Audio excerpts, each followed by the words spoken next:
কাপে চুমুক দিয়ে চায়ের স্বাদ নিচ্ছেন চা প্রেমীরা। একটি দুটি নয়, চায়ের গলি নামে খ্যাত দোকানে পাওয়া যাবে ২৬ প্রকারের চা, যা চা প্রেমীদের জন্য রীতিমতো স্বর্গ। মামার দোকানে মোটামুটি ২৬ প্রকারের চা পাওয়া যায়। বলা যায় আমি একজন চা প্রেমী, কারণ আড্ডা দিতে বসলে আসলে চা ছাড়া আড্ডা জমে না। ২২ বছর ধরে চায়ের দোকান করেন আসাদুর রহমান। এছাড়া এখানে ৩টি দোকান রয়েছে। প্রতি দোকানেই মরিচ চা, গুড় চা, মাল্টা চা, অর্জুন চা, আমলকি চা সহ ২৬ প্রকারের চা পাওয়া যায়। এখানে ২২ বছর থেকে চা দোকান জড়িত। ২৬ প্রকারের চা আছে, মরিচ চা, গুড়ের চা, মাল্টা চা, পুদিনার চা, তারপরে ব্ল্যাক টি, বিভিন্ন ধরনের চা। ৭ টাকা থেকে শুরু করে আসাদুলের সর্বোচ্চ চায়ের মূল্য ৪০ টাকা। প্রতিদিন চা বিক্রি হয় ২০ থেকে ২৫ হাজার টাকার, যা দিয়ে সংসারের বাকি সদস্যের ভাত কাপড়ের দায়িত্ব পালন করেন আসাদ ও বাকি দোকানিরা। আল্লাহর মধ্যে ২০-২৫ হাজার টাকা বিক্রি হয়। নিম্ন হলে আপনার আদা, লেবু, কালো জিরা, রং চা হলো ৬০ টাকা, বিভিন্ন দামে ১০ টাকা, ১৫ টাকা, ২০ টাকা, ৩০ টাকা, সর্বনিম্ন দাম ৪০ টাকা পর্যন্ত। আমার ৩টা ছেলে মেয়ে লেখাপড়া করতেছে, পরিবার নিয়ে খুব সুখে আছে চা দোকানদারি করা।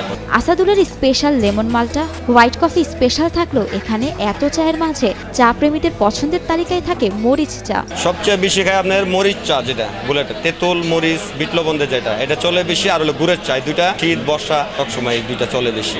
সকাল থেকে রাত 12:30 পর্যন্ত বিভিন্ন প্রকার চা বিক্রি হয় গাজীপুরের জয়দেবপুরের চায়ের গলি নামে খ্যাত দোকানে।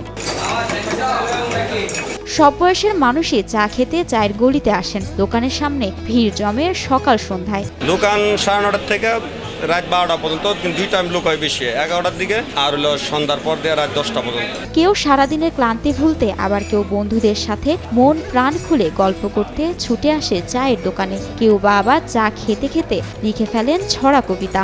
চিনি ছাড়া, লেবু ছাড়া, পান করি না চা বন্ধুহারা। পান করি শুধু র চা, নতুন নতুন দোকানে মন চা।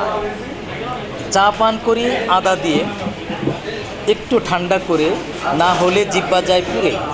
বন্ধু বান্ধব নিয়ে চায়ের আড্ডায় মেতে ওঠে তরুণ থেকে বৃদ্ধরা। বিখ্যাত এই দোকানে চা খেতে আসেন বিভিন্ন পেশায় কর্মজীবী মানুষ। তবে স্কুল কলেজে ড্রেস পরে আসা শিক্ষার্থীদের চায়ের দোকানে আড্ডা দেওয়ার সুযোগ দেন না আসাদ। বন্ধুদের সাথে চা আড্ডাটা এটা অন্যরকম। বন্ধু এবং চা দুইটা যখন একসাথে হয়ে যায়, সব কিছুতে একেবারে জমে ক্ষীর।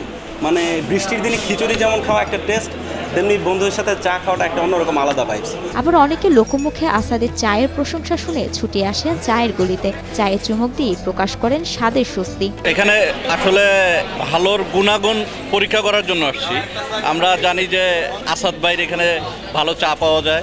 আসাদ ভাইয়ের চা যে বিখ্যাত, তো আজকে আমি খেয়ে আর কি টেস্ট করার জন্য আসছি যে আসলে কীরকম বিখ্যাত আর কি। প্রথম চুমুকেই তো ভালো লাগতেছে আর কি।